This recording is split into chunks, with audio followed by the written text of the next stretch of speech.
Ito na po yung bago dito sa pagitan ng Senado at Malacanang tungkol sa public hearing. Pakinggan po ninyo ang sinasabi ni Jose Castro tungkol sa Office of the President sa kanilang posisyon para maiwasan na yung hidwaan, constitutional crisis, kung anumang epekto sa kapangyarihan ng Senado at ng Malacanang Palace. Pero so dapat sa invitation nakalagay po sana kung sino yung mga tao na iimbitahan. Pero nagbigay na po ng listahan ang Office of the Executive Secretary, yung maaaring dumalo po sa nasabing hearing. Nakalista po rito si Secretary Jesus Crispin Remulla ng DOJ, Prosecutor General Richard Anthony Fadulion, and Chief State Counsel Dennis Arvin Chan. Makakasama at nilagay din po namin sa listahan si Department of Foreign Affairs Secretary Enrique A. Manalo, Philippine Center on Transnational Crime Executive Director Alcantara, PNP General Romel Francisco Marbil, and General Nicolas Torre.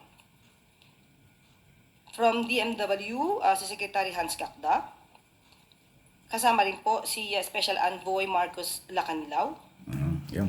And from the SEC, Attorney R.J. Bernal and Attorney Ferdinand Logi Santiago. What led the palace to reconsider? Yan na. Kung nagkausap man po sila ni Senate President Chis Escudero, binigyan din po natin ng pagrespeto ang kanyang hiling. Kaya, provided of course, ito hindi naman din tatalakay sa executive privilege na mga issues. Iyon, malinaw. Malinaw na po yan. Pinagbigyan ng Malacanang pero merong limitasyon, limitadong mga tanong or limitadong mga pagsagot sa mga tanong. Kasi yung tanong, hindi natin makokontrol yan. Alam mo yung mga senador na pinagdududahang pro Duterte.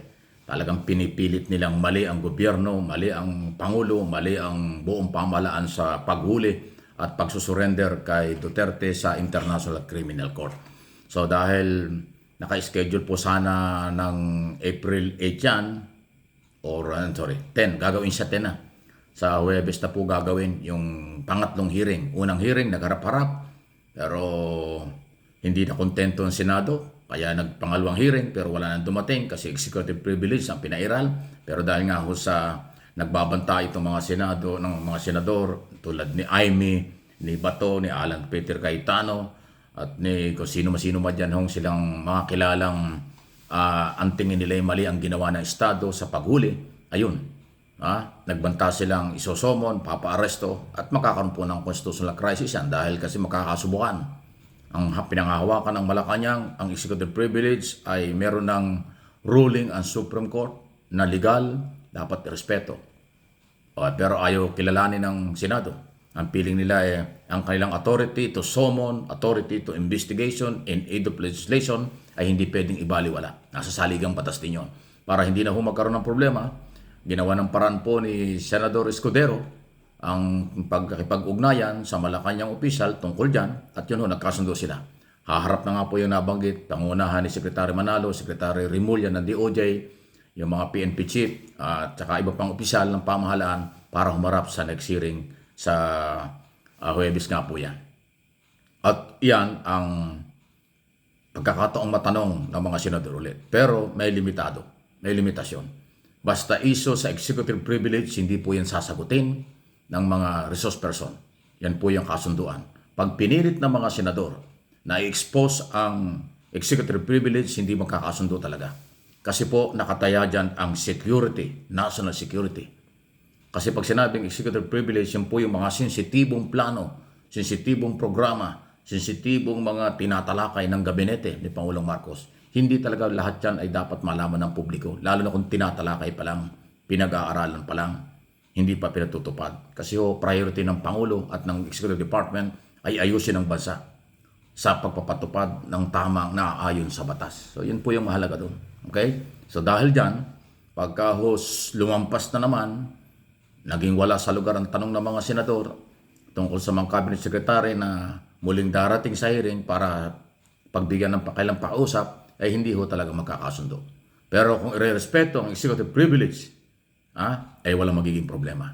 Pero kung yung mga gunita, ulit-ulit na pong pinanindigan at sinabi ng magkapatid na Remulla sa unang hearing ng PNP, General Torre at iba pa, na legal ang kailang ginawa dahil may warrant of arrest, nasa ilalim ng Republic Act 9851 na pagkapag-surrender sa ICC kay Duterte.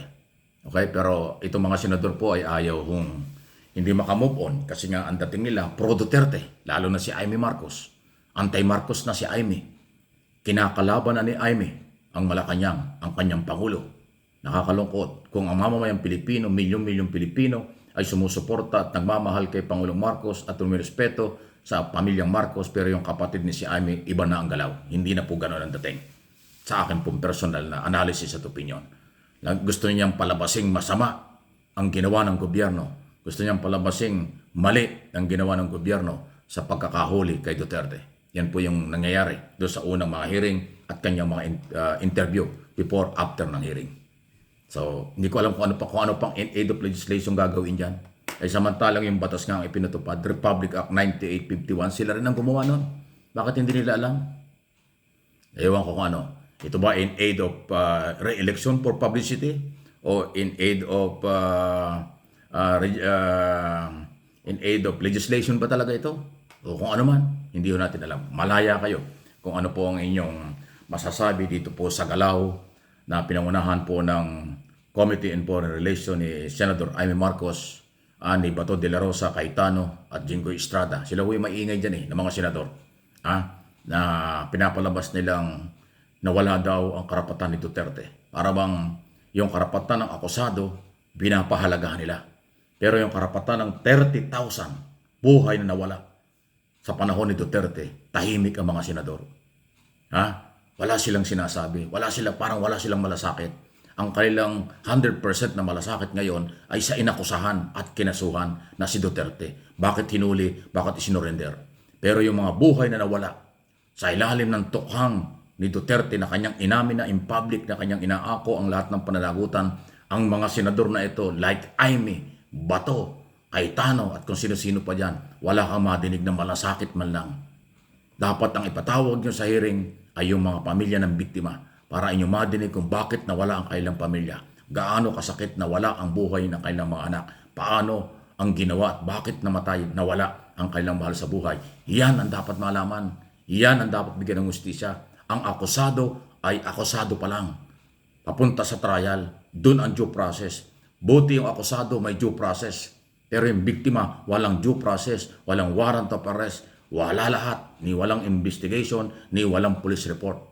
Pero itong akusado, lahat ng proseso ay ginawa, pero iniimbestigahan pa ninyo ang nagpatupad ng batas. Wow, mga senador. Wow! Only in the Philippines. Only. Sa mga politikong senador sa Pilipinas, talaga ho itong mga nangyayari. Any reaction, comments sa isyong ito? Tama ba ang sinabi natin? Di ba dapat mas pahalagahan ang mga naging biktima? Ang lahat ng pagpapahalaga ay ibinigay na sa akusado. Paano naman ang biktima? Wow! Grabe kayo.